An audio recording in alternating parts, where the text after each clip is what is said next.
Hello, hello, hello. This is Mohammed Shilon coming to you now from the state of North Carolina, and with my co-host, Mr. Victor Mangum, Mangot, who will be coming from Britain or England, and as usual, he will make his own self-introduction. So I'm just giving a thumbs up as to what to expect, and so. Good morning, good afternoon, good evening to all, wherever you may be in the part of the world. As usual, this is a broadcast or a presentation or a program that deals with it's live, and people are able to call in, give their opinion or comments or commentaries and objections, and then for listen and make whatever contribution we're able to do. So we appreciate we weekly listeners them. So for that reason, they will get so many alternatives or medium them from which one I can reach with. So I want to let you know, say, the carry we on Facebook, on YouTube, on Instagram. In addition to the fact that we also have certain telephone numbers at which we can be reached. One of the some of the numbers are like the toll-free number is 866-944-7722, 866-944-7722. And if you're calling from UK, from the United Kingdom, it's plus 44 2080 891455. Plus 44 2080 891455. And if you're calling from Australia, the number will be plus 61 2909 84337. Plus 61 2909 84337. And last but not least, the WhatsApp number, which will be 1 343 997 5828. Again, 1 343 997 5828. So those are some of the numbers then when I can able reach way if I want for reach way, And again, today is April 9th, 2023 on a Sunday. So with that said, some of the topic, I will left the topic to Mr. Mango as to which the topic for today will be when he introduce himself. So that said, I will turn it over to my co-host, Mr. Victor Mangot. Well, thank you very much, Mr. Shilon. As usual, me and Victor Akumengot, and my co-host in America, we are both sides of the pond. And today, we will look at a very important aspect. As usual, my background is governance, and I've worked with a series of government, and I get a lot of experience in parliamentary proceedings, rules, having served the British Parliament for almost 8 years. So today we want to look at, first of all, with Parliament, whether the people them who they elect, they work in we interest. And as we all know, this Parliament get few weeks. By the 24th of April, Parliament no longer exists.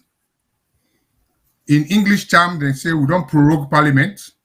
So this is the end of life of 5th Parliament. A lot of controversy don't take place. We don't see facts in a Parliament. Even from the start, we see the speaker. We see petitions against other MPs them. We see issues them for do with standing orders. We also see issues with instrument. A lot of bills don't pass. The electoral bill, the gender empowerment bill. We don't see bill remove the death penalty. Also the 1965 Public Order Act. So there's a good, the bad, and the ugly. So tonight, we will look at the Parliament. We will look at the institutions because this is an institution we adopt from we colonial masters. And that's where I come in, because I was privileged to work in the mother of all parliaments. So I go share my experience and see some of the things that we will import from UK, whether it fits with all culture and politics. And some of the things that they do in terms of rules and procedures of parliament, it serves the interests of the people. Because the word parliament comes from the French term parler, which means to talk. There were people that were sent for good talk on we behalf. The question is, now we didn't honor themselves than they talk for. So we go start with a recent issue where it don't hit the social media. Now the benefits them where we parliamentarian them, both the one they were a member of parliament and the bigger ledger them, the speaker and the clerk, they ask for. The point is, although they don't withdraw, but let us listen to what lead to the withdrawal. Let the technical room play that audio. They will analyze the role them of the different people them, and waiting at all this brouhaha, and why now Parliament the bill, because they say now bill will for set up the Parliamentary Commission. And we will contrast that with waiting we Constitution say when at the primary act. So if the technical team can play this video for we, for let people and see who's how they come from. I, honoring the Alpha Amadba of the All People's Congress Party, I am going against this bill on the simple reason. One, we are saying we are facing economic challenges in this country, Mr. Speaker. I want that stated for the record. I consider this the epitome of hypocrisy.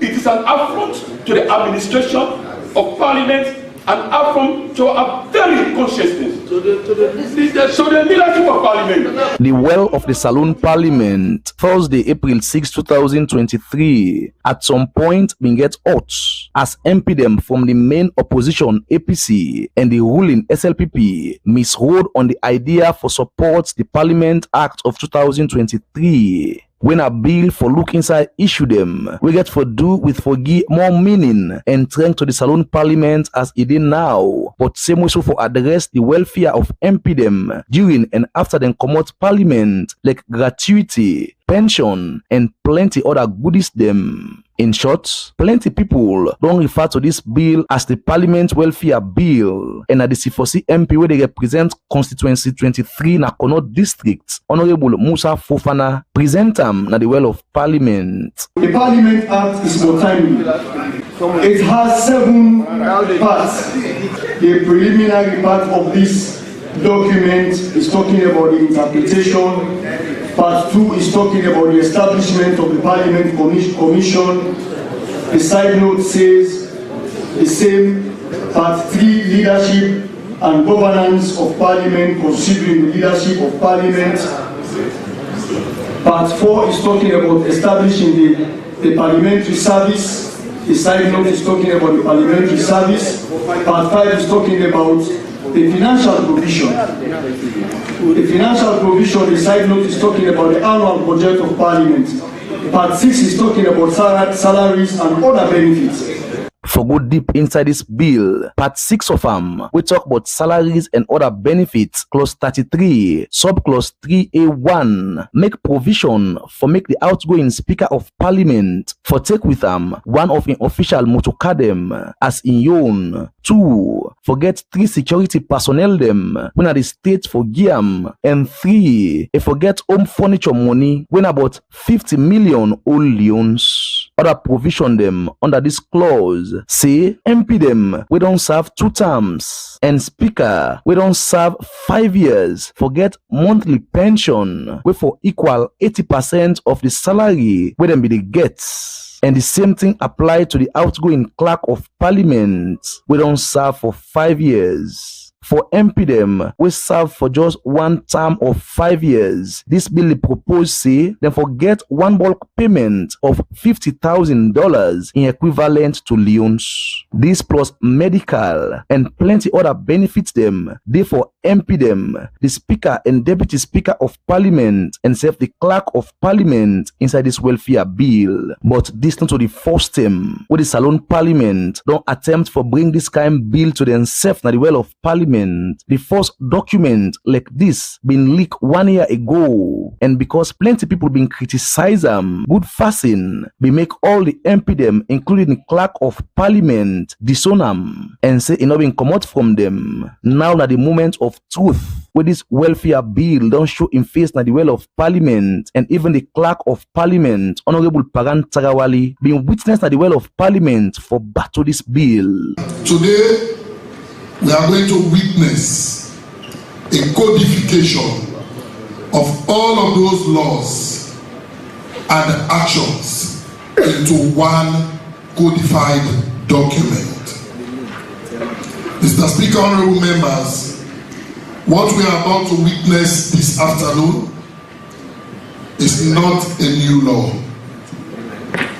What we are about to witness this afternoon is a law that will codify all of the necessary actions and series of laws that deal with Parliament in one form or the other. As I stand, I feel emotionally down but physically strong to support this bill. The reason I'm emotionally down, why do we have to wait until we have lost 6 of our members before bringing this good bill to this house? Today, we have lost 6 of our members who are supposed to be here with us, but they are not here. And these 6 people lost their lives because there was inadequate medical facility for honorable members. But this bill start forget doubt where the APC MP from Kalbatong and other area them na constituency 114 at the eastern parts na Freetown, Honorable Mfa Sori Kuruma take the floor and question how timely this bill day for now. We have a lot of about it being just the welfare and salaries of members of Parliament. For me, my position is Parliament has to run. The affairs of Parliament has to be taken care of. And for me, my intervention here is brief. And I'll leave you with a question. And the question is, we want to ask about the timeliness of the bill. The timeliness of the bill. Is it good timing? Is it prudent decision? Is it the right timing? And the real support misruled for this bill reached the time with the APC MP for constituency 115 na Wellington and other area them na Freetown, Honorable Alpha Amadou Ba, no been waste time for condemn this bill totally and call for make MP them no agree for them. I heard Honorable Salia Kone referring to the death of 6 parliamentarians. Indeed, yes, we don't have medical facilities. We are all victims of that situation. But I know each and every life in Sierra Leone is equally important. The life of the MP, the life of the minister, the life of the president, the life of the leader of the opposition are just as equally important as the life of the ordinary citizen, Esotudong Day.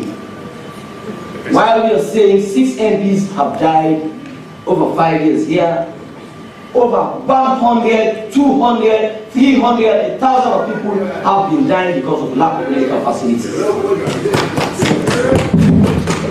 And so, Mr. Speaker,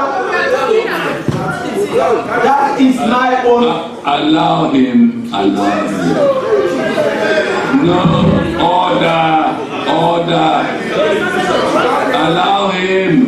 Before I will be disrupted, let me state my position, because I know at the end of the day, people will tend to disrupt me.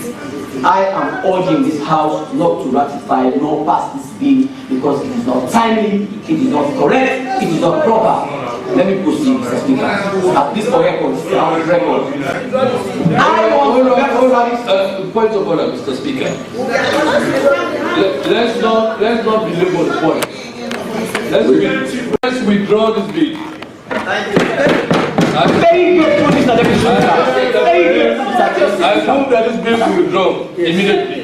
As you see and hear, just after we Honorable Alpha Bar go against this bill, the leadership of the SLPP in the Salon Parliament been cut am short and look not glad with them. We make the Deputy Speaker of Parliament, Honorable Segepo Solomon Thomas, move motion for make MP them to weigh this bill na door. And before the leader of government business been second this motion, he been get this for say. Since the first leaked document of our welfare, times without number, I have been talking about welfare, not only MPs, about everybody. 14 section 74.4 of the Constitution. I stood up and defended the article that the bill that leaked.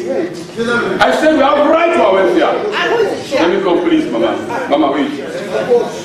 There was a time when people raised the issue of Eskimo death. I will question that one. Let me go, please. I can understand, but let me go further now.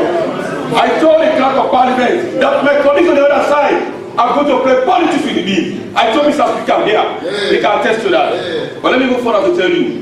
Now the gratuity is going to be calculated on fair basis. I will now talk to the Minister of Finance to go details. What is not supposed to be done cannot be calculated. Because this government, for me, I represent the government. We can go, if you want money to be given to you, go to the bank, go and take loan. Let us appreciate President View. We said, let me talk to words from Honorable Salakot with Connect. He said, we are codifying. We are not asking for anything more. I am passionate about the insurance scheme given to us. I will make hypocrite to our colleagues who have gone. Let eternity grant a resting place. But let me tell you, we cannot proceed. I am the leader of government business. My colleagues said, we will not proceed. It is an affront to the administration of Parliament and affront to our very consciousness, to the leadership of Parliament. Even the Speaker of Parliament, Honorable Dr. Abbas Chernobundu, not been feel fine with this development and been full sleeve joined the debate for expressing disappointment on the way and manner how Honorable Bar come out pandem. This is the epitome of hypocrisy. I want that stated for the record. I consider this the epitome of hypocrisy. The people who came to my chambers to plead for their welfare to be taken care of, they now say no to the bill before this. One of the APC MP them will lead the process for put this welfare bill together. Honorable Mark Mahmoud Kaloko, waiting be non camp and calm, self not support this bill, but been just stand up na the fence and say it will be part of the MP them for the welfare committee for this bill, but not to buy in safe. Mr. Speaker, I am in that committee, but not to represent myself. I don't go there on my own volition.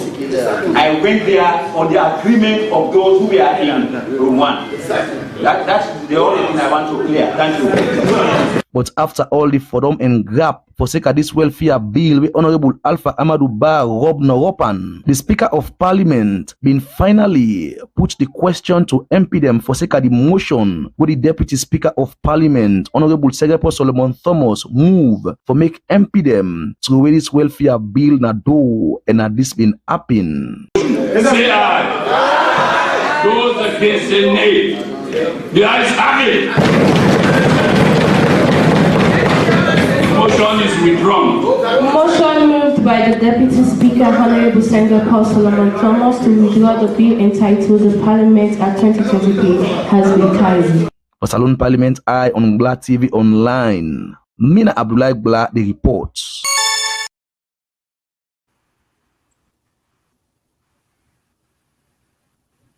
Thank you. Yes, well, Fambule, I don't hear the report. So before I go into details on some of the things that we then say for do the analysis, let's start with me, brother, Mr. Shilo. Let's give your own view. Then there are things that we will bring to in our attention in procedures, in terms of language use, in terms of how this thing came about. Thank you, Mr. Mengot. Some of the things in your observation, I'll just deal with some of the peripheral issues, the superficial issues, but they are of some degree of substance. And this is not in the form of a criticism, but for be able for let a member of parliament clearly articulate and communicate to the general public so we can clearly understand what's in position. I'm just puzzled as to the degree or lack thereof of decorum in parliament, that when a member of parliament gets up to say something, in speech or in statement is being drowned by all everybody else talking at the same time. That parliamentary procedure, I don't know if it is helpful for we. It will make more sense when a member of parliament, if he's allotted certain amount of time, which I think is usually the case, give him time to put forth his message or point, except for instances in which he is veering way out of the rules of engagement or parliamentary, or they violate parliamentary order. But if we notice, this is just by way of suggestion. I mean, maybe they have not applied the technology of cutting off the microphone of other people and make just live that of the person who is saying something. But I think for purposes of improvement, because one of the problems we'll get, nothing is being done with improvement. Everything is being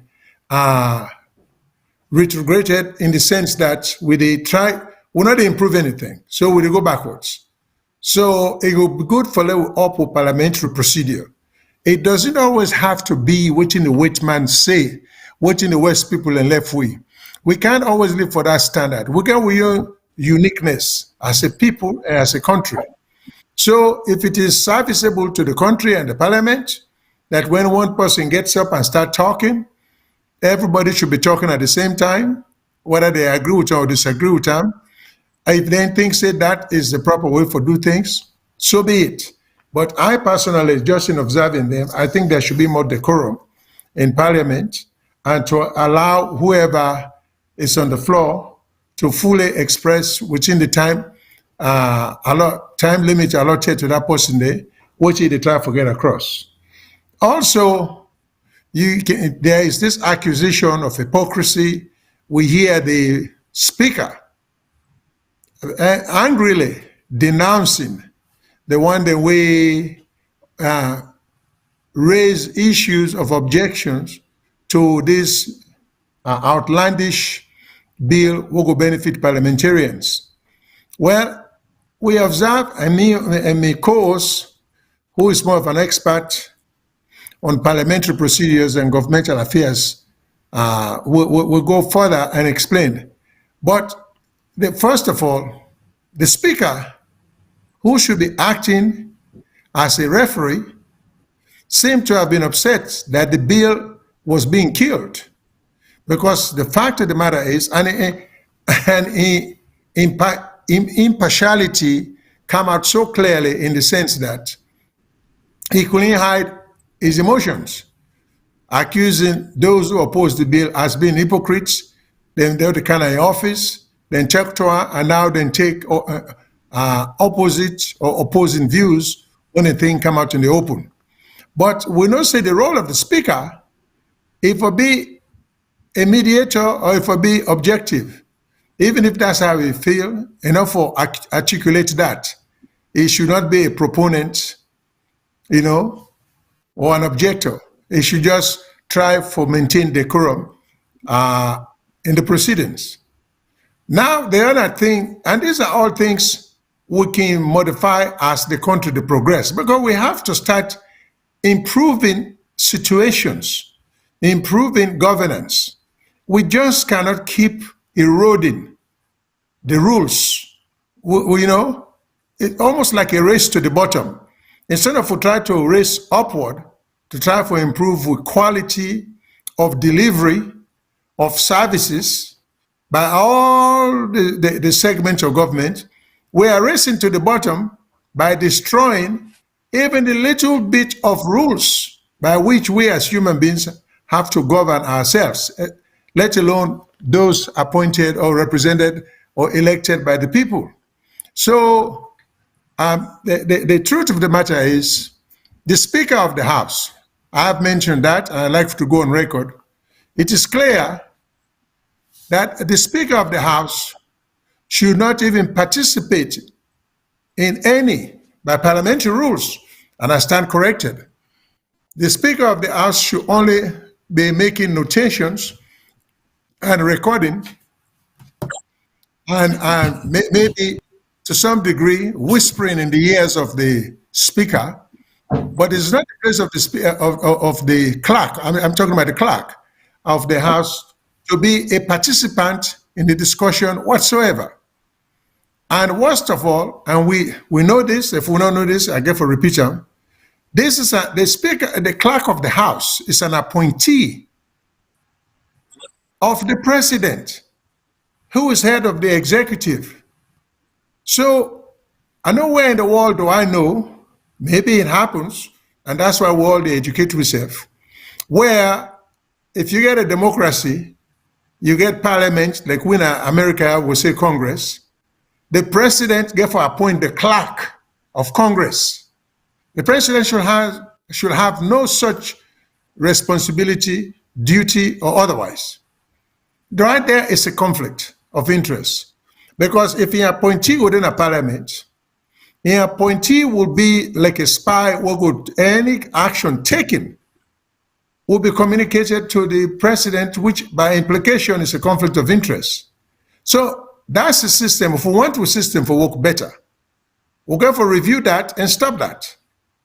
You know, I think the clerk should be either then get Parliament therefore come up with their own rules and regulation. How do they appoint a clerk? Whether that's an authority we'll go to give to the Speaker, or to the subcommittees, or to the entire Parliament for votes with certain names having put forward for the position.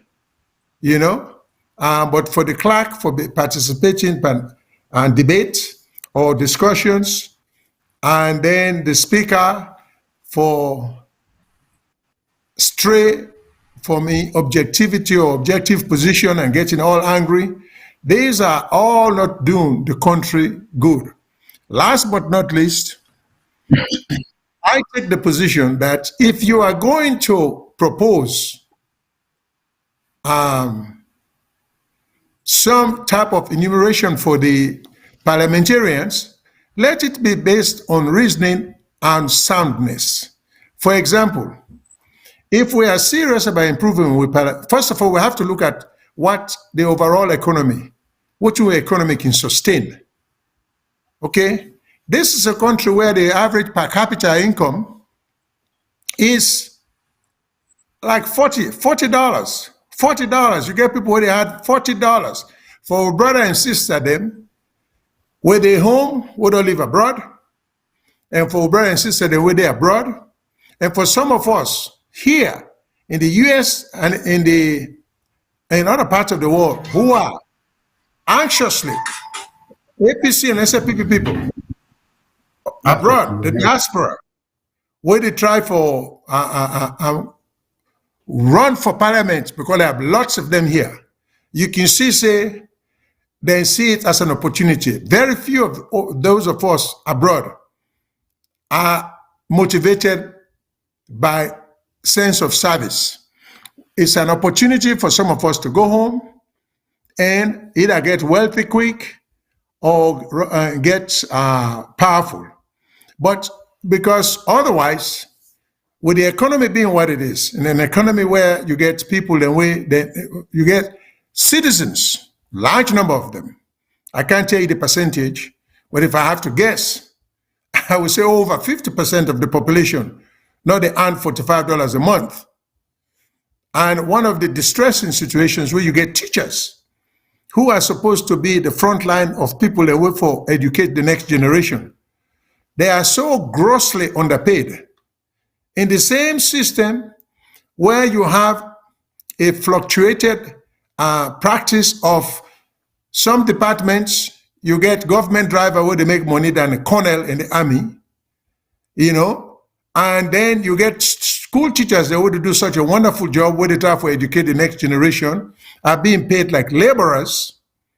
And then we get parliamentarians who are earning an average of $2,000 a month, the kind of income that over 80% of the population already earn, okay? Then compare them to medical doctors in Sierra Leone, well-trained, well-educated, dedicated people who they take care of with wellness. They are being paid an average of less than $300. The parliamentarians are paid $2,000. A medical doctor is paid an average of $300 or less. So the whole thing is so out of whack, you know? So you can see a deep sense of greed now. You can see the motivation is so clear. These guys are not in parliament. Those who were proposing this bill and those who supported it, you can see, say, they are not there to serve. Because if service is not the motivation, they should be going the opposite direction. You know, $2,000 a month by Sierra Leone standard is a lot of money. Okay? $300 for a doctor by any standard is extremely insulting and low. Because you cannot be a doctor earning $300 where you people are not saying you go to school, you say not saying yourself go to school, and people are looking up to you, and you stay broke all the time. You know, it's an insult. So these are the things we should be focusing on, not members of parliament who are being greedy. Also, in the state of North Carolina where I live, we have, anybody who understands federalism, it's 50 states, like these are 50 governments. Every state get a young parliament and get a young governor who are the equivalent of the president, you know, and then get their own mayor, everything. And in every state, then they run the state independent of the federal government. Okay? Now, imagine like we own situation now. We in North Carolina will not get what you call salaried or professional parliamentarians. In other words, we're members of Congress and we'll get two houses. We'll get the Senate, we'll get the House in almost every state, as it is at the federal level. These people have full-time jobs. They are either lawyers, they are doctors, they are teachers, they are engineers. They get them full-time job upon which they depend. Now, so money not to the motivation for them for kind of government for serving a Congress. They get other motivations then, but not to for can get gentry. It could also be for maybe, but the general concept is what I'm trying to. So with parliamentarians, they not get for be paid high amount of money for the service when they render the country. You know, they not get for make parliamentary service as a full-time job. $2,000 at this stage, considering the economy, I think it's extremely, it's extremely well paying. So they shouldn't be asking for more.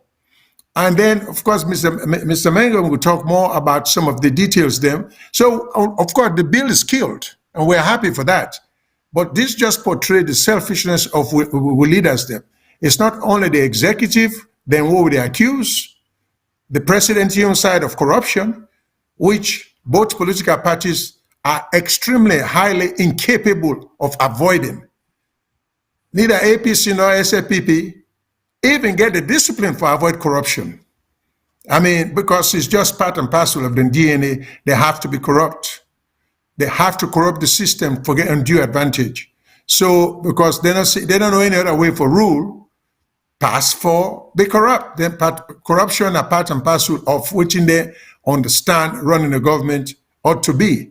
And this is the problem the country they suffer with now, because you get the current government cutting corners, doing a lot of things, and then decide the previous government say, well, then do that, none of which makes sense, because if you thief, if me the thief, And my only defense is, well, I mean, why you point your finger at me, John, the chief?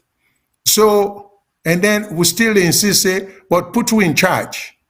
You know, how can you put a arata in charge of guarding bread or cheese or granite? But so we get our hands full with them, with leaders here who would elect. Don't be impressed by the fact that we don't live abroad. That's the fool people. Don't be impressed by the fact that we get all them big college degree. Look at the behavior, at the action of the people there. You may get a member of parliament, when I go serve, when I will get a PhD, or when a lawyer, when a doctor, when an engineer, who will not be serving the community in comparison to somebody who has finished school from 5, will really get a dedication and some degree of discipline for stay away, for rise above board. Because one thing we're missing are we on governmental concept, now the word integrity. It's hard to find. It is hard to find it. And this is characteristic of both political parties. So it's interesting. You get SFPB today and they criticize, they are being highly criticized for corruption or corrupt practices, which was what they did just 5 years ago. And now we have a situation in 5 years. I don't know whether people's memories are that short. Now then they tell we say, oh, go back to the other government who will be pulled because of corruption. So we get our hands full. But let me turn it over to my co-host. Let me try to educate we all in terms of parliamentary procedure and the do's and don'ts for parliament, if we want to parliament for work efficiently. We need one arm. We get the judiciary, we get the executive, we get the parliament.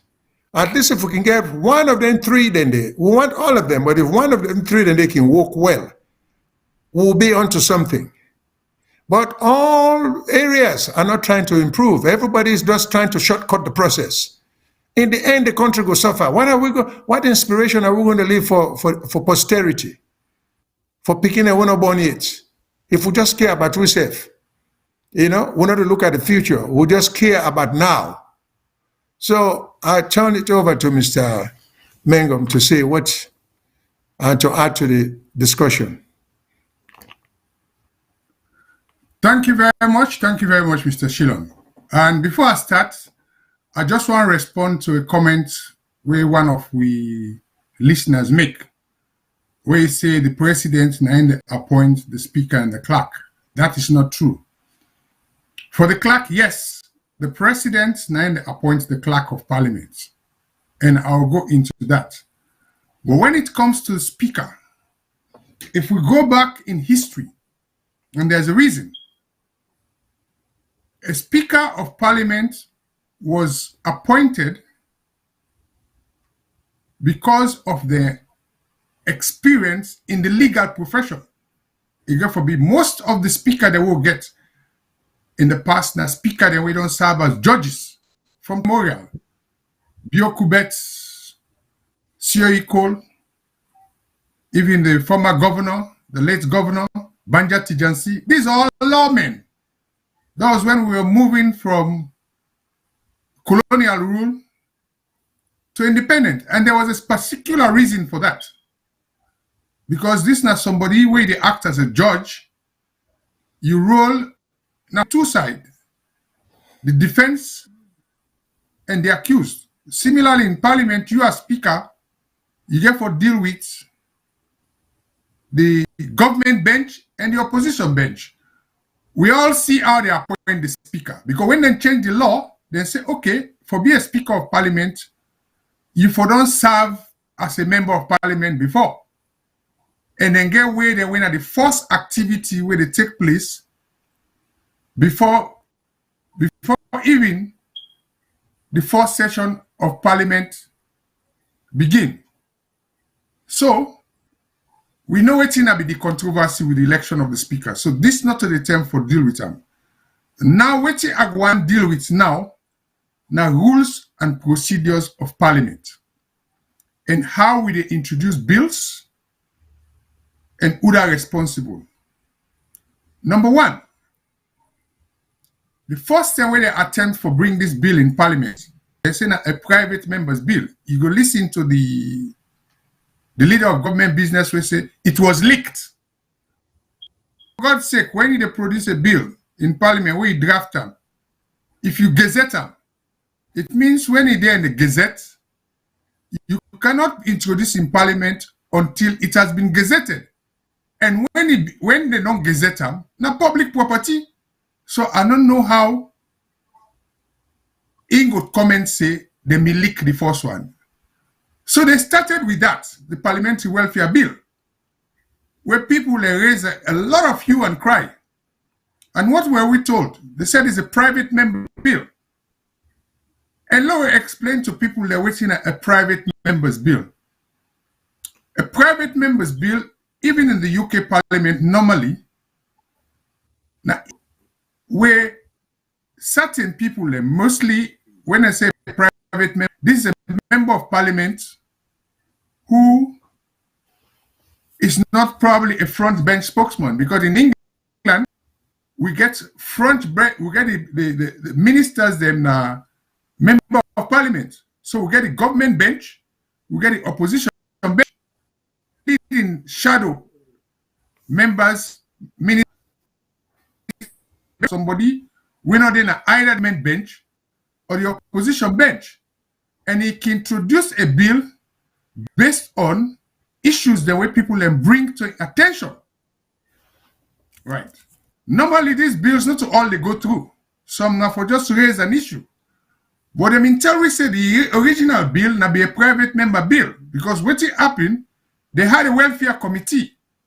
Welfare committee, they be comprised of all the different party members. They then concerned about waiting and they give them. So then bring and come.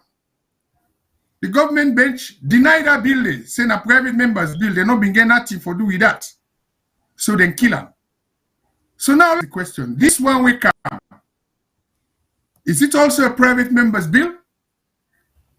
Because the person where Musa, according to what we get, now Musa Fofana, an MP called Musa Fofana. Musa Fofana represents C4C. So it's neither of the two big parties. Then I'll go back to during the exchange, where one of the APC MP then say, he may be part of it, but not of your own volition. But that's strange. I will be part of something went into your own volition. So Law left that. So let's say this now members bill again. Right? But before a bill is introduced in Parliament, it has to go through the House Business Committee, where the Speaker is part of it, the Clerk is part of it. Now then they agree and put on the other paper. What's in the other paper? The other paper, now like the agenda for Parliament every day. Where Parliament, they put the other paper, then they talk about bills, so then they discuss issues, and they discuss. So before it go to the other paper, both the Speaker and the Clerk of Parliamentary Head of Administration knew about it. Now let me turn to their own behavior. Right? Normally, a clerk not supposed to take part in a debate. When you're a clerk, you did it for keep record. If you look at the bench, you see boku clerk then they. Now then they keep record of proceedings. So for the clerk can't talk na this debate, then I will decipher what he again he talk. Right? It's pecuniary interest. Of course, my colleague don't talk about the Speaker. In the UK Parliament, even if it's a bill, when there's an issue which is being discussed in Parliament and an MP therefore gains some pecuniary advantage of that thing when they discuss, because under this one, the Speaker they gain pecuniary advantage because he deal with in emolument, in end of term benefits. So it's a vested interest. Then in a speaker back. So normally under parliamentary procedure, if I recluse himself from any discussion on the merits or demerits of the bill, the same goes for the clerk. And normally the clerk will be seen and not heard. Clerk, no, they go team up, they go talk, say, this and do. And now take in statement. He used a term where they talk about codification. Codification, we are not doing anything new. Right? Now, thing the way they exist. Now they put together. But I beg to differ. Let me decipher that one for you. If you look at the bill, the first one, they call them Parliamentary Welfare Bill. This one then changed the name to Parliamentary Act 2023. And I don't know if the technical team can put the top page like read waiting the act they about. Let people know waiting at the act. The act, I don't know if the technical team there, if not, I go check me reference and telling her waiting this bill was all about, because that's where we have to start. Why this bill can a parliament? According, it says the Parliamentary Act 2023, because when we talk in this place, we talk with evidence, we show, it says being an act to provide for the establishment of the Parliamentary Commission, to provide for the leadership and governance structure of Parliament, to provide for the establishment of parliamentary services, to provide for salaries and other benefits of members of Parliament and other staff, and to provide for further related matters. So one, he talks about an act for the establishment of the Parliamentary Commission, which means we don't Parliamentary Commission. But if we go to the Constitution, Section 77, it clearly says the Public Service Commission shall be responsible for the administration of Parliament. Public Service Commission shall be responsible for the administration of Parliament.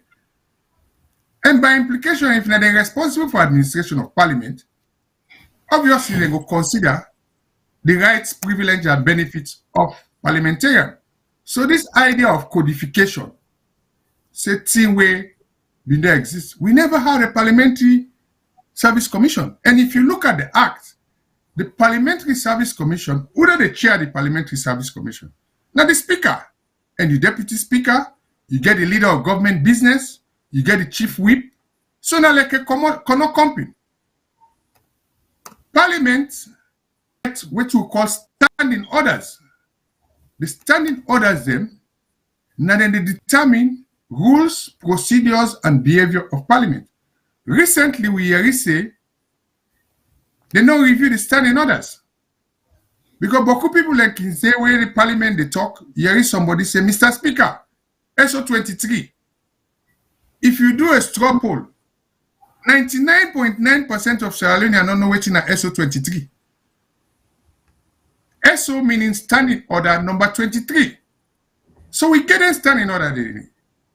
Now that Parliament for the show we foresee how they don't change. And the standing order also go to the behavior way my colleague mentioned about when somebody they talk in a Parliament where you get people in the throw remarks or other. And when you listen to the Leader of Government Business, it talk with some kind of vengeance. As a leader, not so you go.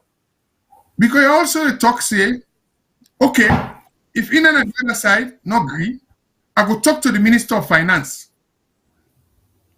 Let he calculate what he forget. Let him go see. If you not get that, go take loan. That's a threat. Is it his position or right to advise the Minister of Finance as to what compensation should be given to public servants? That is completely out of order. And when another issue will come, which is very pertinent to they go on waiting was reported, not to they say, not to hearsay. Here is one of the MPs that will support the bill. say they wait for 6 MPs for die before they bring this MP. They wait for 6 MPs for die. Why the MPs and they die? Right? According to in what they say now, because they don't get enough medical insurance or anything. And what is that medical insurance for? It's for them to get treatment overseas. Right? The people that we represent, where they talk, it is on record. There was a video going around. A medical doctor, a specialist, we don't even get transport for go work. Then a Okada, you get accident. You get accident. We don't even get scanner. This is not doctor for scan for group a diagnosis. And let me shock you now. When you talk about transport, each MP gets a vehicle. When they get the average cost of them vehicle in there is about $40,000. If you take the cost of buying vehicle for all the MPs and they have every year, it's about $5.2 million. $5.2 million. And if you ask me, I'll calculate them, I will tell you now. And I even include the paramount chief. Take 132 MP, tax them by $40,000. Then they get a fuel allowance. Fuel allowance alone to MPs amount to something like $250,000 a year. So we provide for them. So even when you talk about the sick, things like ambulance, we don't even get proper ambulance for emergency response. So all this codification and waiting, then they talk about welfare. If we look at waiting they get, right, they are way above waiting the average Sierra Leonean they get. Because then they get them money, then they get fuel allowance, then they get allowance, for God's sake. It's just like when they employ you, you get a monthly salary. But anytime you go attend meeting on behalf of your employer, they get for pay you for go attend that meeting day. Now so the MP then they have all those things. They have insurance. They still have medical insurance now we cover them. Even car insurance. So with all that we then get, they still want for more. So let's go to Mr. Speaker. Mr. Speaker, where they accuse people them of hypocrisy. Mr. Speaker is one of the longest serving members in our political system. Some of who don't even reach 3 square and 10. They told they go school, Mr. Speaker, don't be minister. Right? You serve for one term. For God's sake. Now we didn't power and give 3 Mutuka. Why you forget 3 Mutuka? Then you say you will retain one of them 3 Mutuka then day. Not only that, you want 3 bodyguard. But who do you don't offend so, Mr. Speaker, where you want 3 people and for guard you for the rest of your life? Not only that, you want 50 million for house furniture. 50 million leons for house furniture. The other day we heard somebody will serve in the security service for 28 years. After 28 years of service, in final payment, we then get 19 million. You speaker, they ask for 50 million for furniture. Not only that, it asks for 80% of your salary for you for life. But then the irony of it all, at the same time when they passed this bill, there was another bill where they passed in the Parliament. When the Wages and Compensation Commission Act 2023. I believe say the parliamentarian they're not to alien. So if you talk about Wages and Compensation Act 2023, my own understanding is that it will involve all public servants. So on one hand, when we start this year, then talk about harmonization of salaries and conditions of service for public servants. 5 years down the line, nothing happened. Now, this last minute, they pass an act for a commission for wages and compensation. Then at the same time, they go push forward another bill for make people then go out with a golden handshake. So he come back. So we question what we ask. We members of parliament, are in our interest or are they there for themselves? We gladly. Where they not withdraw the bill. And the way they withdraw. And who that withdraw the bill? The motion where they move was moved by the Deputy Leader of Government Business, Honorable Sengapore Thomas. Then it was seconded by the leader with some vehemence and some kind of threats and worries. For God's sake, I want to ask you people, because they can now, the second part now for examine why them people are in a parliament, waiting at the qualification for the parliament, and how then they do their work, whether for the past 5 years, they don't work in the interest of people. So these are the issues. We gladly say they don't see sense. They don't withdraw the bill.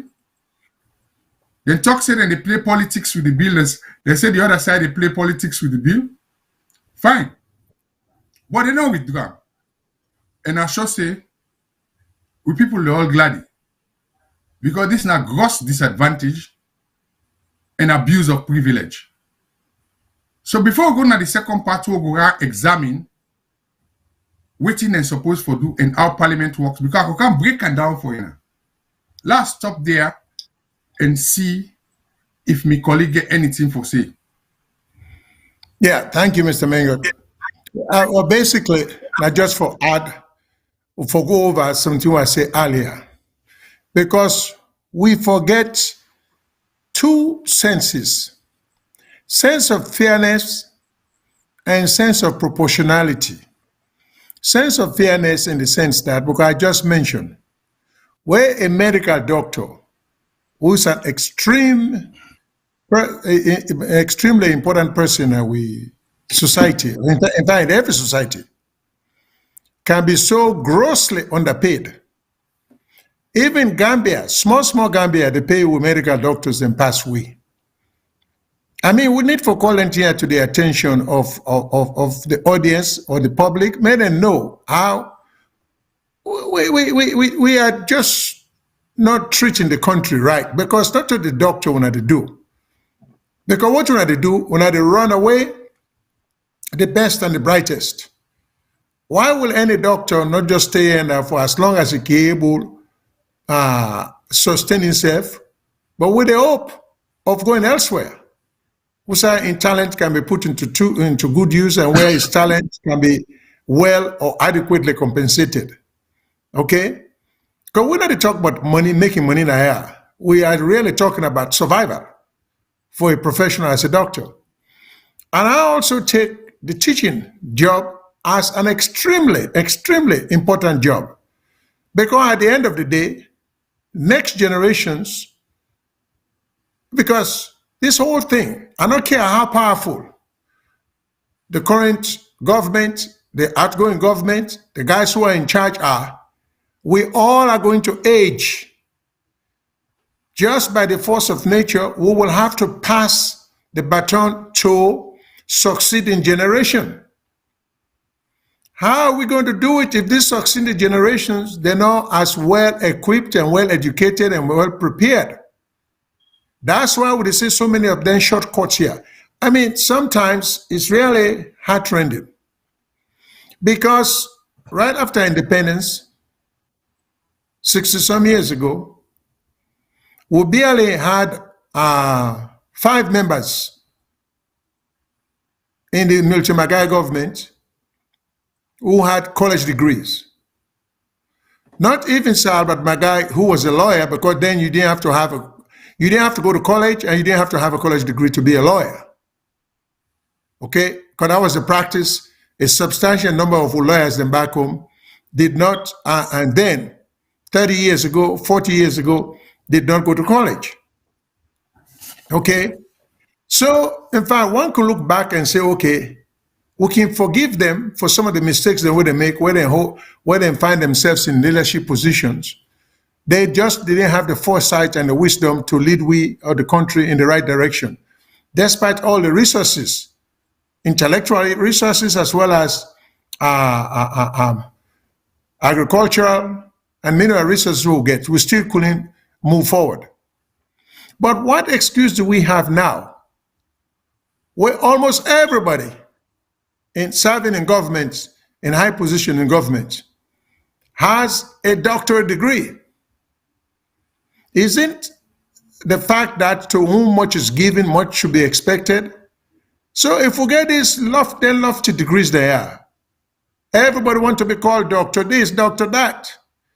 Everybody want to be, that work for United Nations, the IMF, and all these big sounding organizations.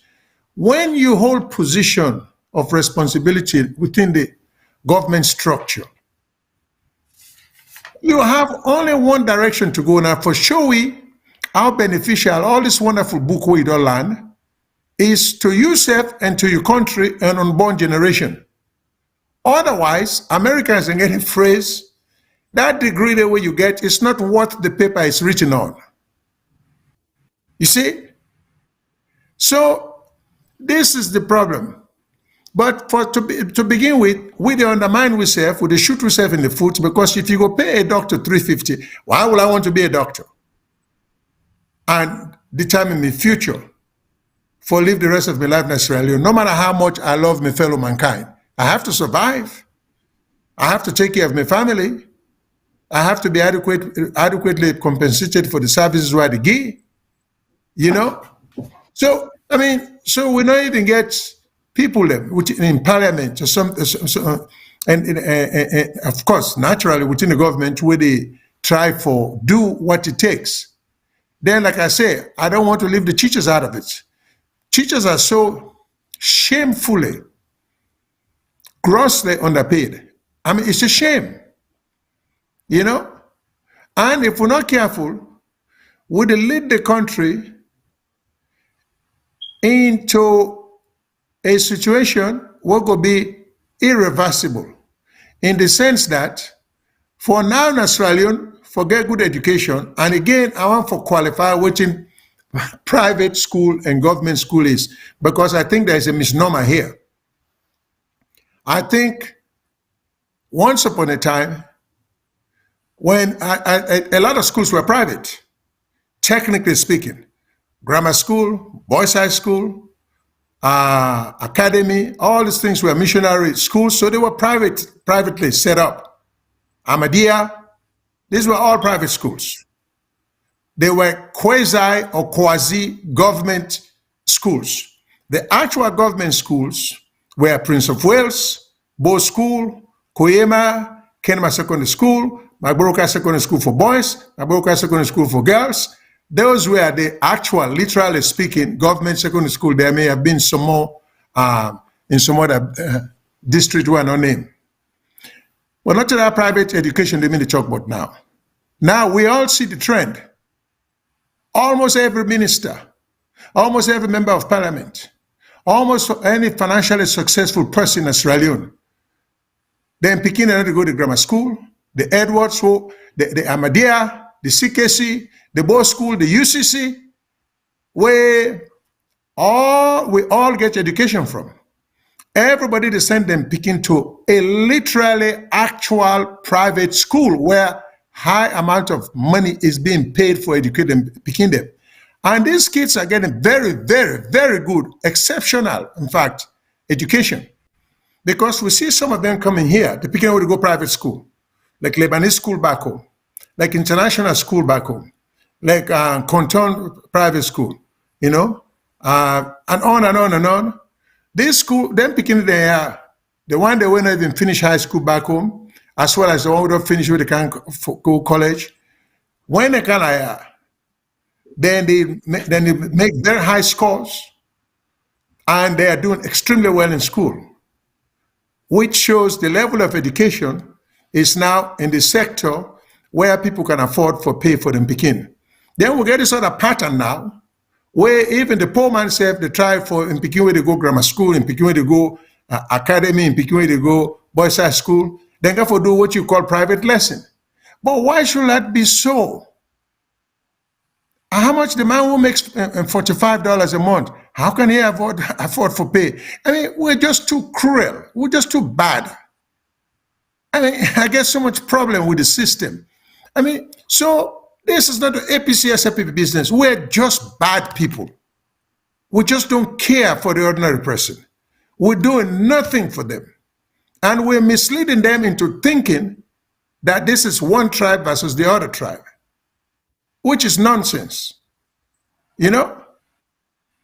And so these are some of the things then, because I'm just making a general observation, you know, that we are ruling the country with complete contempt for the future.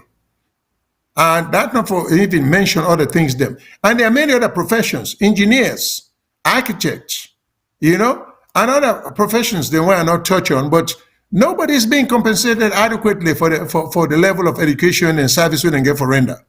Then you get parliamentarians come in, you know, when you get issue when a government goes abroad and outlandishly spend government money and say, I don't have to account. I mean, tell me which political party you go belong to, whether it will affect you picking in future, you grand picking in future. So why should people see nothing offensive about that and terrible? It's just strange that we've reduced ourselves to the level of, you know, hear no evil, see no evil. If I'm APC then have power, then they divert funds, then they misappropriate funds. It's okay because me an APC person, I love them. Then, but yet, the first people come, we say, no, they're not supposed to do that, which they shouldn't, but they do it anyway. And then your thing is, well, the other side they do them, you know? And the country is yearning for good leadership. So that's what I have to say. Okay, let's go now to our parliamentarians, because we go back to basics. We ask the question of this program. With parliamentarian them, are they working in our interest? Are they serving the people or themselves? So now let's assess parliaments. For a start with, apart from the other thing they're waiting at the constitution, we say if you want to be parliamentarian, you get for the reach age 18, if you be citizen of Sierra Leone, if you be of sound mind. But like every job, you and I know, right? Me, I wear so many hats, right? I'm in governance, I'm in transportation, I'm in engineering, you're a lawyer. You know when you go for practice your profession, or even if not to them profession day, you get entrance requirement, you get what they call competence, right? Yep. Thank you very much. Frankly, the analysis of our pay structure for government workers by Mr. Mega and Mr. Shilo make me feel that our government is not up to the task of managing the country properly. Exactly the point. But let's look at it because I didn't talk about now 5 years they know this. They can get 3 weeks. Yeah. At the qualification where they ask for, if they under section 75, subparagraph 4 of the constitution, la reader. And then they again it come back to the campaign they would talk about this constitution. It says to be able for let you be a parliamentarian is the person is able to speak and to read the English language. We're not a language with a degree of proficiency. Measure that degree of proficiency. Then he continues to say, sufficient to enable him to take part, an active part in the meetings of parliament. And the qualification, they know they get oral test too. They know they get written test too. Mr. Shilon tell me, I remember the days when they go school. Beaucoup of one can America, some one can England. I know say America then get waiting and get TOEFL. Test of English as a foreign language. Yeah. You get for take that. Right? Then Yes. they get the SAT. Scholastic Aptitude Test. Correct. You get for do that. But with parliamentarian, they take no test to nothing. But how do you judge according to the Constitution to be speak or to read English with a degree of proficiency? Proficiency. Degree of proficiency. How do you measure that proficiency? So there are a loose bunch of people. And with the current system, with this PR list where they talk say go up, God save us. We will get a time where we'll go into that. But now, this program now an educative program. How does Parliament work? For me, we don't work in a Parliament. I explain that to people. And from that, we go able to assess how Parliament they work. First of all, you get the administration of Parliament. That administration is headed by the clerk. You and I don't comment on that about the conflict of interest, the president appointing the clerk of Parliament. Yep. We have made a friendly case for that. So you get the administration where they're under the clerk, who is the chief administrator, right? Then you get the speaker, when they're under the referee, I'll call on the arbiter, the ombudsman, where we know they don't change different way for choose the speaker. Waiting with people and they see. Now Parliament, what we call the well of Parliament. The well of Parliament, now where every MP then day, and I didn't can day where they debate.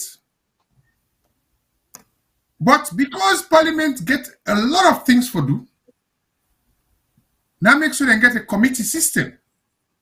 This committee system, you get 3 types of committees, right? Now, I will explain that to you now. Then we'll go assess one of the committee then, and when a primary function of Parliament. First of all, what's in the role of Parliament?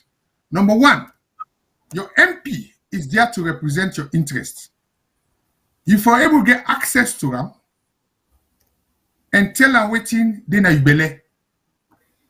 Now make sure they create that constituency development fund way in we country then use and loosely. Other countries like Kenya, a constituency development fund is managed in the interest of the constituents. Now development, so that waiting to Kenya they get a constituency development fund. Now for la MP then they expect like how we the people get a misconception of what the MP for do for we. You want put bondo, you go to MP. You became sick, you go to MP. You are married, you go to MP. So Kenya, what they do? Then stop all that, then give them a constituency development fund based on the level of poverty within the community. So MP then get that. So number 1, they are there to represent the people.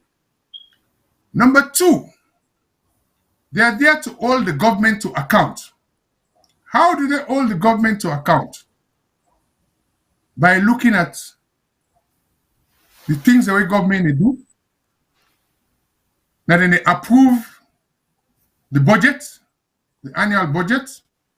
Also, they can get powers for call on any government minister for explain himself. What we call oversight function. They also there for review laws them. Then law that we don't pass, we don't hold.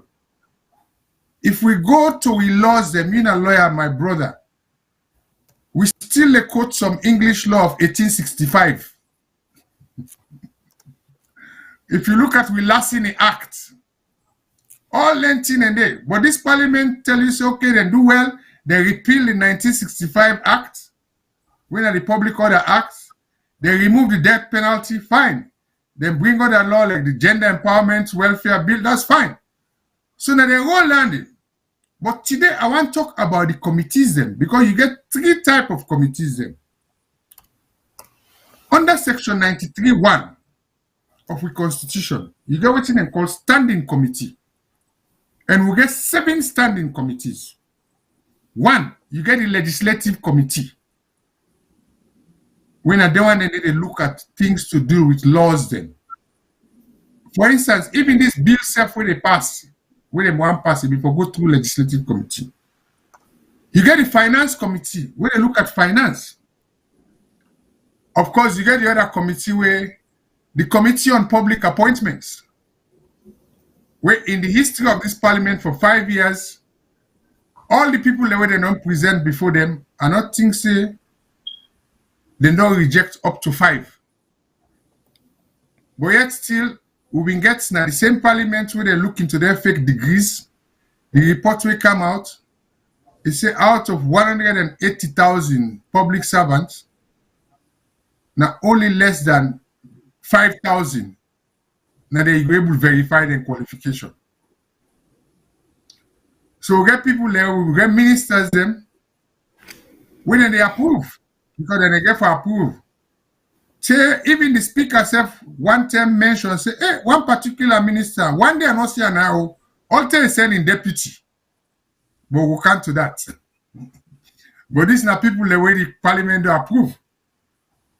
We get Foreign Affairs and International Cooperation Committee. That's very important. There are issues then where they now, we're very pertinent to the country, like the Yenge issue. We know one day you say that committee they look into the Yenge issue. When a serious thing where they happen in terms of we country territorial integrity. So we they judge them by what they're supposed to do. Then you get the Public Accounts Committee. Oh my God. That's not the bane of all the committees there. Because the Public Account Committee is one of the primary responsibility now for look at the auditor general. That we don't discuss in previous program. And if I tell you something, since 2018, I don't know how many of their reports and the accounts, Republic Accounts Committee don't look into. And head of the Public Accounts Committee is the deputy leader of government business. When Honorable Sengapo Thomas, the man will move the motion for withdraw that bill. So I don't know if Wangi passed to the Public Accounts Committee, I left until in a discretion. Then we get the 6th one when a committee of privileges. Privileges that now for deal with waiting parliamentary entitled to. And some things, just like we get a law say, you cannot hold a parliamentarian responsible for anything we talk in parliament. They get certain rights and privileges. And let me read, gentlemen, meaning Mr. Mengot and Mr. Shirley, your knowledge of governance and experience in your respective profession make you eminently suitable for making Sierra Leone a great country. But unfortunately, you can't or find it difficult to come to the fore of governance and affect the needed changes. What would you suggest to make people of your caliber to enter and make the needed changes? I will answer you that question there. As I tell you now, I still work in a saloon. Apart from my governance experience, I'm a transport professional with over 45 years of experience. Core to the reform of public transport regulations in Sierra Leone. Well, due to why you don't say this, I will forget a special broadcast on that. And now we get a standing order committee. Standing order committee, now the committee where they deal with rules and procedures of parliament. So you get a standing committee there. Then you also get what to call the House Committee. That was the Business Committee, where they look into the business. You get the Ways and Means Committee, where they look into that. But for this particular discussion, I want to discuss about the committee that we'll call the Oversight Committee. In England, we call them departmental select committees. And why do we call them that? Because we get 31 ministries there. That's alone under this government. We were told it's going to be a lean government, but the ministries, they don't increase. So we get 30 ministries. And each ministries and the agency under that, we get a committee we're name for shadow the ministries and they. Right? And within the oversight, I give you transport when I'm your ministry. You get the Ministry of Transport and Aviation. Under Ministry of Transport, we take the aviation part. You get the Sierra Leone Airport Authority. When they look after the airport, we now then work with Suma Group of companies. You get the Civil Aviation Authority, when the regulatory body for civil aviation. Then you get the Meteorology, when a very important agency, not only for disaster management, but also for aviation. Then under roads, you get the Sierra Leone Roads Authority, Road Safety Authority, and then get everything for do driver license that. Then you get the Sierra Leone Road Transport Corporation. So the minister, all the authorities here, we get a committee we propose for look after their interests. And then committee here, then get the same powers as a high court. So you don't need the clerk, when they make you a committee chairman, you roll now for decide how you oversee the executive for operation of inquiries in Parliament. That's now you roll. And I look at Parliamentary website and then get statistics. And that website itself, it gets a lot to be desired. Because if you go, you look for Hansard reports. Hansard na the report where they report parliamentary proceedings. If you go under 2023, I could get me listeners then for go to that website, www.parliament.gov.sl. Then I see the gaps.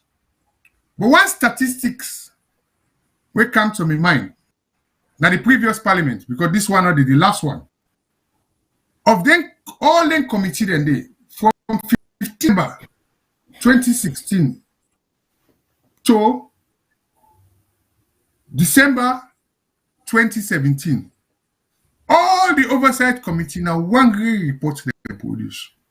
One great report. So the oversight committee now they know a problem. Because they get right for the call minister them, they call the heads of department them. We get so many things. Even Mr. Speaker, let me go transport. One time Mr. Speaker go renew in car tax. We then charge him.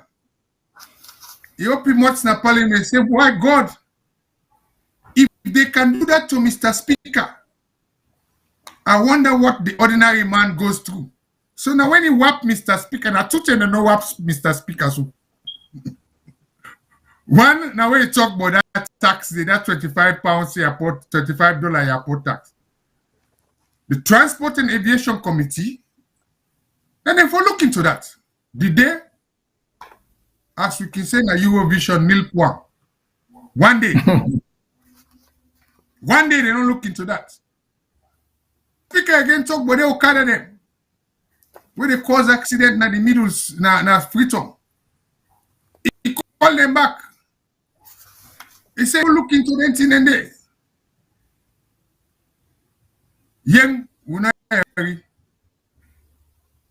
the other one, we knock Mr. Speaker, we then go ask him for this extra money for pay.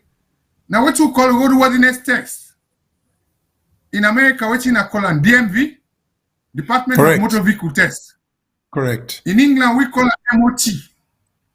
From where Mr. Speaker asked, he said that agreement with them is signed in Okuno. They no add upon the agreement. Let them come back, bring the agreements, they let the transport committee look into them. And if they see say not to wait in and give them permission for. Then do a go scrap them. So Mr. Speaker can just Allah. Like we get parable, let's say which board Allah and net picking die in the morning. So when Mr. Speaker the Allah the picking they know they die. Before that, then they picked rank for getting the big one then. So then committee now they don't let we down. Now then suppose for look into the issue of all lengths every ministry get in committee. We get so many things that will affect people. We get the bread and butter business. And if you get bread and butter business, you get Ministry of Agriculture, you get committee. We hear about Thomas Bon rice. 30 days. The other day, one part the minister for Tok business, he did a 98.1. They ask him about that bakery, that Tapalapa bakery where them he say them they bring. Minister say, no, ask me that question, then I know and talk. Not to your business. So, for can show how the committee then they work, we get one particular MP where beaucoup people are not praise. But just for show you, waiting at the role of the committee, we want let the technical team play one committee session where,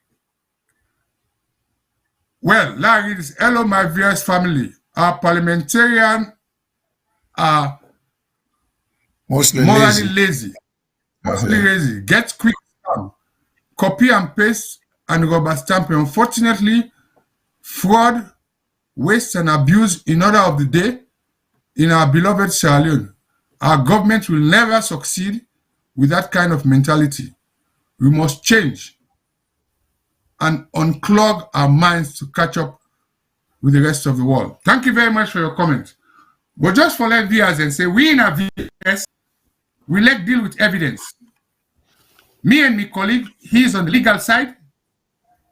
We do analysis based on empirical evidence. Me on the governance and parliamentary side, I also do. And so we can get we technical team for play one session of how an oversight committee work and an astute MP, and then we go do an analysis for you.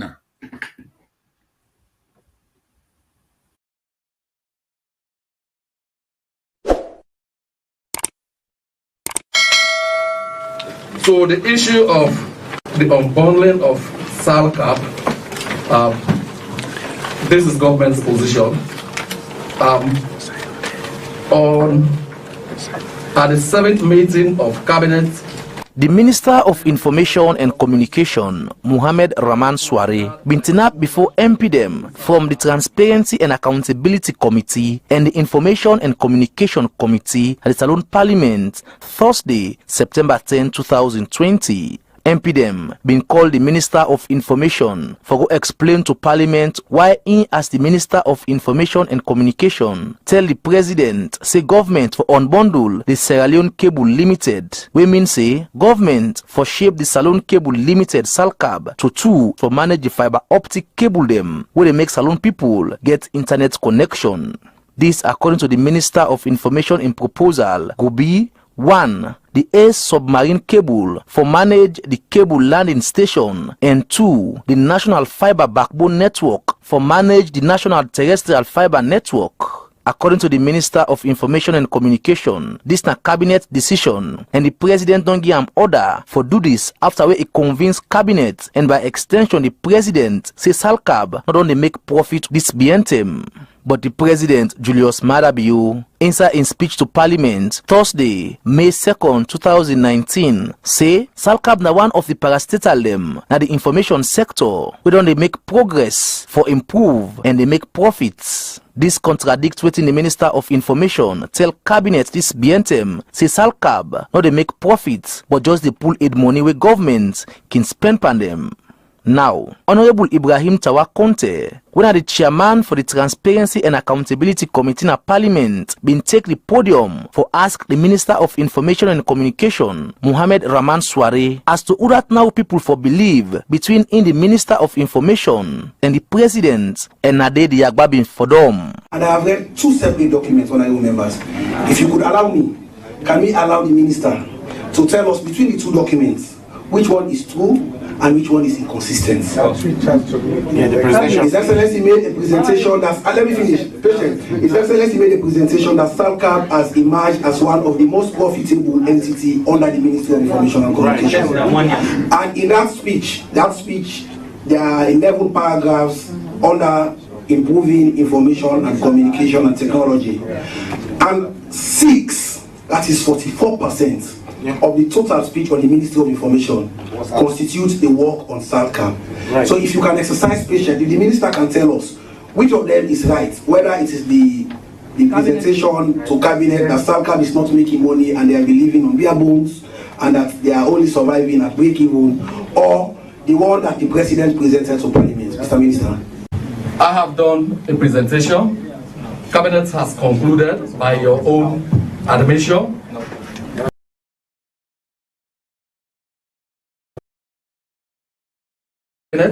So charged with implementing it. So I'm not going to be drawn into, validating one thing or the other. The cabinet was presided over by His Excellency the President, and you just read the cabinet conclusion. That is what, as minister, I am bound by. Until otherwise advised, I have a cabinet conclusion to implement, and I am very scrupulously going to adhere to that. As you hear, the Minister of Information and Communication say he no go answer no question for tell if waiting the President talk about SALCAB na true, or if waiting in as Minister say about SALCAB will make way for this decision na true. But Honorable Ibrahim Tawa Conte been continue for press the Minister of Information and Communication on the same point for respond, but the minister carry on for drag foot and tinap like bone at throat before MP them. Mr. Minister, are you telling us that we should, as members of Parliament, ignore completely this policy statement presented by His Excellency the President and subsequent policy statement that he will present, because you are telling us that the information presented are not consistent? I have not said so. Sorry, Mr. Minister. Sorry. You are telling us that the information is inconsistent. You are telling us that the information you presented, or the President presented to us, was to set an ambush for the Minister of Information to walk into. Is that what I said? You try to lay a snare for me. You try to waylay me. I'm too mature and grown up to waylay. Let's leave that one. Let's leave that one. Yes, even before Parliament, I have the right to defend myself. The Minister of Information carry on for be more stubborn on him point, not for explain to MP them waiting them in need for no. Say to the point where he called himself the big boy in the room before MP them, but Honorable Tawa Conte been check him on this point. I am still trying to be the big boy in the room. I am saying when we have order, Mr. Minister. If you are at the Ministry of Information and Communication, you are the big boy. You are the big boy. As I seated there, order. As I seated there, I sit as the Speaker of Parliament. Okay, you are the biggest boy in the room. Respect. Okay. It does not take away the fact that I'm also a big boy in the room. You are the biggest boy in the room, by virtue of where I sit right now. I mean, let us be mutually respectful as we go through this process. I don't want us to end separately, After this, Honorable Tawa Conte be make am clear say the Minister of Information don't challenge Parliament and agree for respond to the main question where them call am for, where this don't pull Parliament in work. SALCAB is going to be unbundled. Let it be known that the Minister did not explain to Parliament the reasons why SALCAB should be unbundled, because from what he has presented and from the questions asked, is that he is not ready to validate information provided by the Ministry of Information and Communication to the President for the development that have taken place at SALCAB. So, honorable members, yes, sir. I can give you time to ask a few questions. If the Minister chooses to respond, he can. If he cannot, at least the public understands that the minister is in contempt of Parliament. But not to Honorable Ibrahim Tawa Conte no more, not been taken easy with the Minister of Information as the Member of Parliament where they represent constituency 59 Akambia districts, Honorable Abdul Karim Kamara, been put clear one to the Minister of Information Mohamed Rahman Suare say he don't make too much on this issue and not tell the President true but the Salcab issue and say Mr. don't challenge and FTI MP them by the way how they respond to them. Let's put it black and white before you. That if you fail to answer our questions, as little as you might see us, you are the big boy in the room. That is correct, Mr. Minister.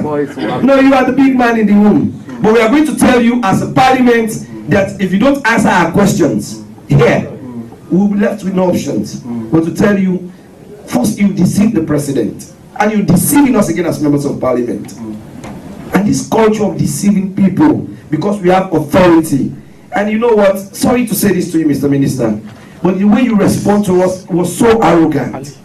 You displayed complete arrogance before us. And this is complete arrogance.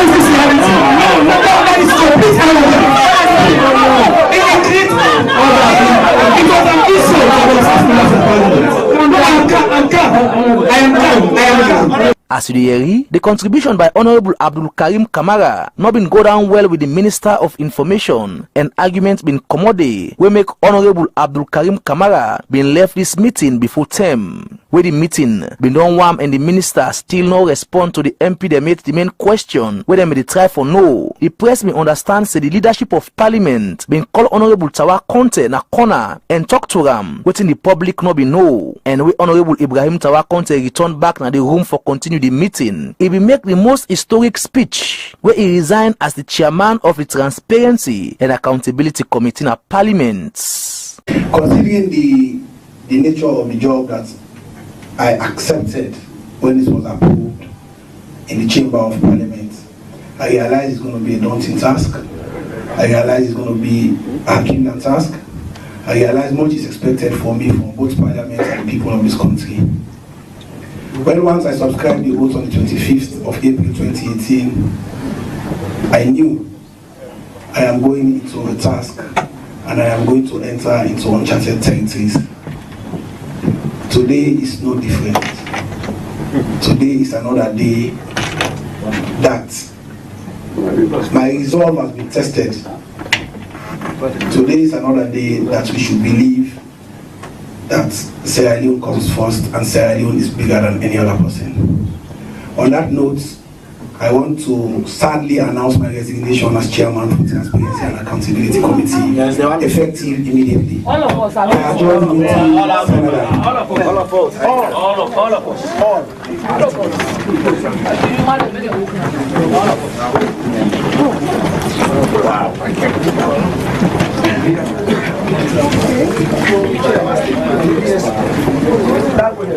Honorable Ibrahim Tawa Conte still no make him clear yet to Glad TV Online as to why he decided to resign in position as chairman of the Transparency and Accountability Committee at the Salon Parliament just after the leadership of the Salon Parliament column where he be done tight the Minister of Information and Communication Mohamed Rahman Suare with question them on the issue we get for do with why government don't decide for shape Salcab to 2. For Salon Parliament I on Glad TV Online. Mina Abdullah Gladi reports.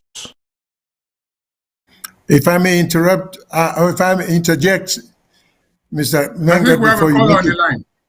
Yeah, there is a caller on the line, and let the public know the lines are open. Please, you can call anytime you wish while the program is going on. So, hello, caller. What's your name, or where are you calling from? Which is more important? And what's on your mind? Hello, caller. Would you like your name or where are you calling from and what's on your mind? I think maybe he must have given up because we didn't want to interrupt the video. That's correct. Well, yeah, so you can go ahead and just make your comment. Well, like what you have been saying, the reason why I show this this audio now for let people then see one of the main functions of Parliament when an oversight. And this particular committee, the Transparency and Ethics Committee. And the issue, if people will not be understand, now for deal with an organization called SALCAB. SALCAB, now the Sierra Leone Cable Network, when I responsible for gateway, waiting a gateway. We all then call them where they go through we country. Now through that organization then they handle them. So now like the filter through. Actually the report to O'Reilly. On one side, the president say, according to the president report, where they quote, where the chairman, he said, SALCAB in 2019 been they make money, but after some time, now overheads no more than they pay. So the company now they make any viable profit. The minister on the other hand, he say, he give a report to Parliament, which definitely gave the impression say SALCAB is ripe for let them dissect them because it will be profitable for the government. I see somebody is saying spot another failed project. We can't not get control of our communication network. SALCAB was failed. By the way, what happened to Honorable Tower County after that? I think say this policy one preempt we flow. But anyway, that quote from the Constitution. Come here, elect for quote. Section 60, subparagraph 1. It says the cabinet shall be collectively responsible to Parliament for any advice given to the president by or under the general authority of the cabinet and things done by or under the authority of any minister in the execution of his office. So in other words, what did they say? The minister say ingi information to cabinet and cabinet approve. Waiting the chairman been the try for say is your own version we give and the president in version. Which one correct? Now they did draw come. But then another thing can inside. We talk about attitude, body language. In the exchange, the minister say he's the big boy in the house. Well, we get for no say that terminology they come from certain people the way schooled in a particular institution's name withheld. And then the chairman of the committee, Honorable Tawakom, they say, no, as far as I'm concerned here, I'm the big boy in the house. Then the man respond back and say, look, okay, you are the bigger boy, but I'm still a big boy. It just showed the kind of contempt which some of them we executive and minister hold for Parliament.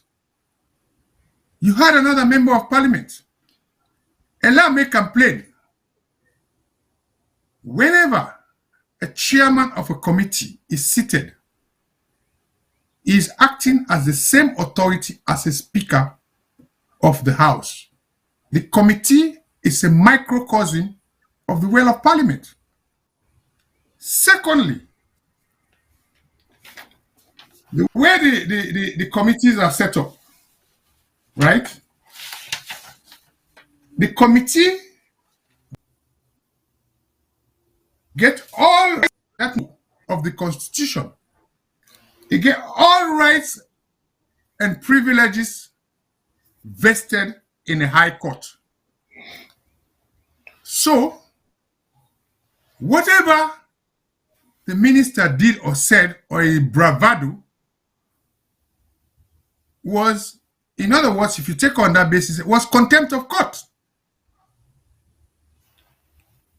But here where the gaps lie, we will always talk about constitutional review. You as a lawyer, if somebody is charged of contempt of court, what in the court can do? Well, the court gets several options. Oh, You okay, go ahead. Option. Keep going. Under Keep our going. section, let me just finish. There is no punitive measure for a member of the executive for ignore or be rude to Parliament. No punitive measure. So why give powers without responsibility? So I want you as a lawyer for explain to people them that contempt of court day and what you open to the court and for let us see the gap in our governance system. Over to you, sir.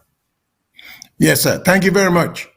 Yeah, with respect to the minister, in response or refusal to respond to the inquiry or questions posed by the minister, by the parliamentarian, Tafa, Mr. Kagbo, Tawa Conte, I think. Is his name correct? Yeah. Okay. Tawa Conte. Ibrahim Tawa Conte and also the other member of the committee. Yeah. I think he's Mr. Kagbo. Yeah. With respect to that, contempt, which you very well and very correctly, well, let me just comment that the minister, unfortunately, because he's one of those guys I've always felt, rightly or wrongly, he has no hesitancy to come forward.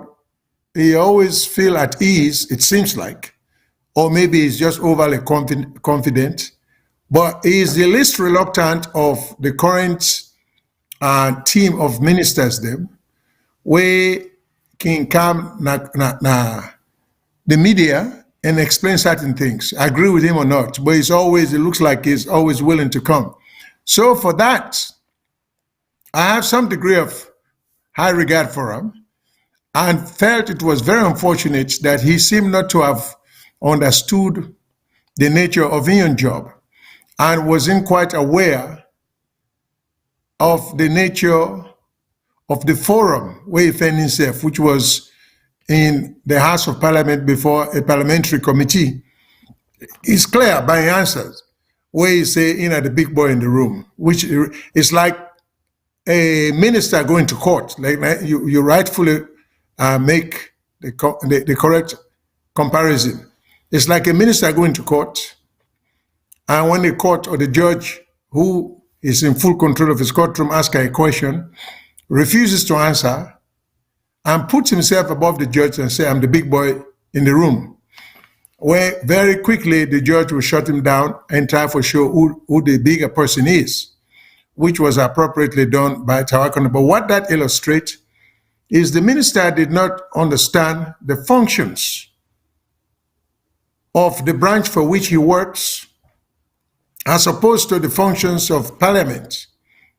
And I think every minister should get an understanding of that, because these are basic stuff, but it's clear by his reaction that he really not get the full understanding of which in your role and which in the role of Parliament. The other thing is, when you talk about contempt, because this will definitely be contempt of, now America will say contempt of Congress, so back home we will say contempt of Parliament. You ask the question, what will a judge do or what will a court do if there is contempt? Judges get several options. Judges may try to be cool about it and try to determine if you meant what you said, or you just say, you just mismodify what you had in mind. So some judges, because judges have a variety of ways to reacting to that, then go I think for we have a caller on the line. Let's listen to this caller first, and then we can continue. Okay. Caller, where you calling from, and what's your name if you choose to, and which you get for say. Hello, caller. Hello, caller. Side you call from, and what do you have in mind?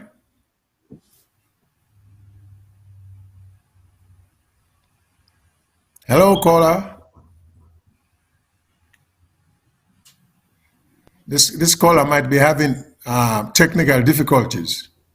Yeah. Because we seem not to be able to get any response from him.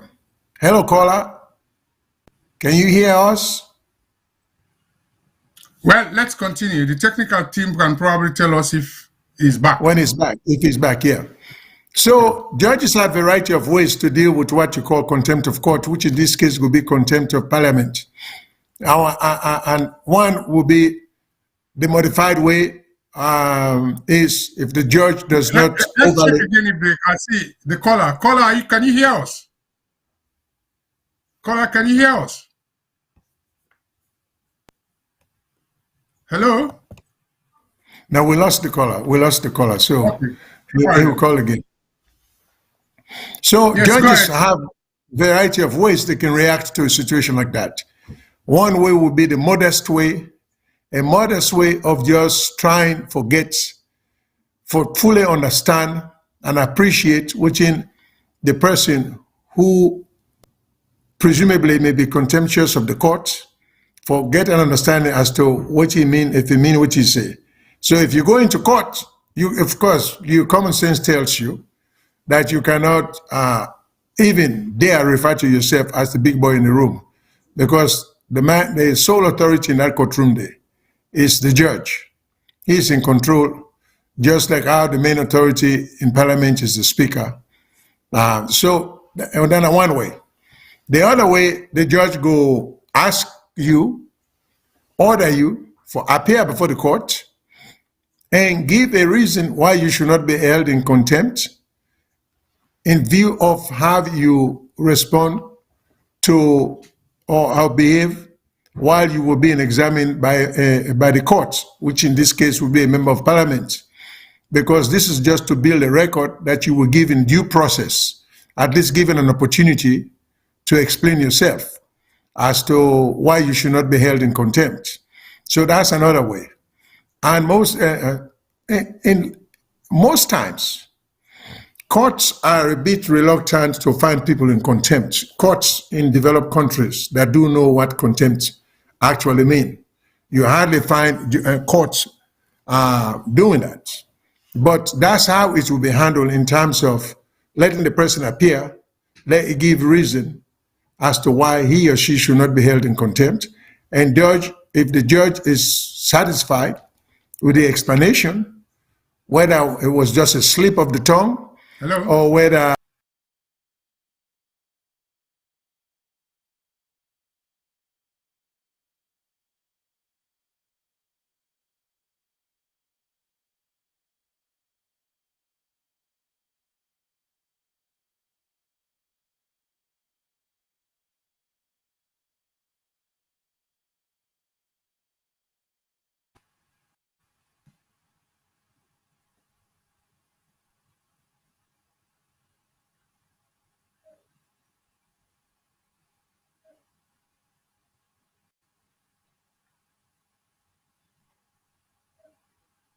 hello? There's no need to argue so much. You are not as clever as anybody. I'm not arguing. No, but you are arguing. The committee room number 1 at the Saloon Parliament, Tuesday, November 17, 2020, being hot like pot with the boil, where the Committee on Ethics and Privileges been summoned the Member of Parliament for Constituency 132 at the far western area and a Freetown, Lumley, Honorable Ibrahim Tawakonte, for answer to one quarter deck where the leadership of the Saloon Parliament been put in a dispientem. According to the leadership of the Salon Parliament, the crime where Honorable Ibrahim Tawa Conte commits, now where Honorable Tawa Conte, this BNTM, resign in position as chairman for the Transparency and Accountability Committee at the Salon Parliament after where he said the leadership of Parliament not been given a chance for doing work the right way. The term where in committee that term day been the interview the Minister of Information and Communication, Muhammad Rahman Sware, on why he convinced the president for shape the Salon cable Salcab to 2.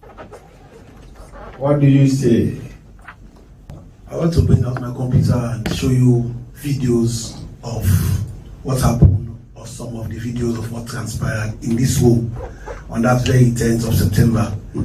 Yes. No, we have already known all those things. But the question now is, what do you say?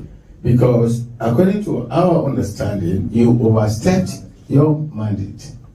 As Honorable Ibrahim Tawa Conte been try for show video and picture from in computer where he say on the very day September 10, 2020, the leader of government business not been given chance for doing work fine and for ask the right question them to the Minister of Information, but the chairman for the Ethics Committee, PC Honorable Alhaji Abi Sherif III, not been given chance, although the main reason we make this committee summon Honorable Tawa Conte now for make Honorable Tawa Conte prove to this committee if really the leadership of the Salon Parliament not been given chance for make it do in work or not. Honorable Tawa, here is a question for you. Honorable Tawa, here, no, I'm not going to read that standing order, but here is a question for you. Is it the standing order that gives you the power to resign through the media? Is there a provision in any law book or in the standing orders that directs how someone resigns as chairman? From chairman. Is there any? You see, let me tell you, look, we want to resolve this thing. There's no need to argue so much, Honorable. You are not as clever as anybody. I'm not arguing, Chairman. No, but you are arguing. You are arguing. I am stating you cannot resign through the media. But there is no rule. There is no rule. There is no rule. Let me be hard. There is no rule that states how you can. Let me be hard. Yeah. There is no rule. That is one. Number two. The meeting in question was not the first meeting that was aired live on TV. The first meeting that was aired live on TV, the leader of government business concurred to that meeting. That's the meeting that investigated the case. We know that. So there is no principle, no procedure set out in any rule that says procedure to resign, with the exception of the provision in section 160 or 159.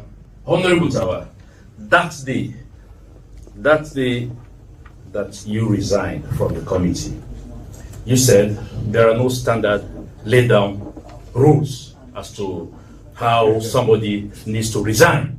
We are putting it to you now as a committee that your action to resign without proper consultation, that is, go through the Speaker of the House, in which you are deputizing that day, or without going through your leader, that particular action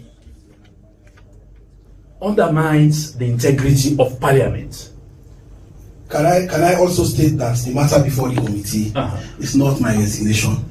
It's part of it. No, the matter before the committee. No. It's part of it. The resignation is what? Part of it. If you can listen to tell us what is before us. No, but that's what the standing order says. Go to 735. It says the committee must confine itself to the matter referred to it. Again, the matter before the committee. Honorable Ibrahim Tawa Conte by this term been still get confidence as they respond to the question them from MP them na this committee, and this committee not been look glad with Honorable Ibrahim Tawa Conte as the session been continue. Like say they not been expect Honorable Tawa Conte for Tawa pan them this way. The standing orders in standing order 7311. Yes, we fumbled them. This has been a very interesting conversation. And the work of Parliament is tremendous. We bring this trainer for sure how the committee then the work. This is now one example of when they hold government to account, the interference, both from within and outside. Because the leader of government business, he's a member of parliament, but at the time when the chairman of the committee was deliberating, he was in charge. He has no business directing me what to do. And we see so also in trying to do the right thing, he was referred to the privileges committee. And inquiring and say, you know, get no business for resign in camera, in the media. But he did not resign in the media. He resigned during a parliamentary session. It so happened that the media was present. So these are the challenges our MPs, those who are upright, get when they want to do the right thing. And we never see any kind of happen in all the committees then. Because we have a situation where they call minister and to can't give account, then they fail for come. The MPs themselves, they're influenced by partisan instructions. And then they all come back to Constitution, that's section 77, which means MPs are controlled by their parties. But for Roundup, we tell you thank you for when I don't listen. We don't show you now how Parliament operates, the things they wouldn't do. We analyze their quest for more money, and obviously not justified. We're telling our waiting at the role of the committees them. We're showing an example of a select committee. And I feel to say if we have frequent committee sittings for all the ministry then they, we people then go know a lot more how parliament work and we will able hold this government to account. We don't go past the normal time we can give, but in a continue for send we message through we Facebook page, Instagram. I know say some of you have been try for coming to this program in an able to come, but viewers na 24-hour, 24/7. Send we message, we go reply, and I feel to say next broadcast we will continue for look into the affairs of Parliament, and this time how for make them very, very much to the people. Let them work for the will of all Sierra Leoneans. I see, I don't know how we get that straw poll day. Who are the Sierra Leonean Parliament serving? The people, 14%, themselves, 86%. So it says it all. So from VRS network, sad we lost we co-worker due to technical hitches. And now we talk about Salcab and telecommunication, how ironic. Now me, Victor Akomengat from the UK, they say tata until we meet next week. Stay safe, stay blessed, and hopefully you will get a productive week. Thank you.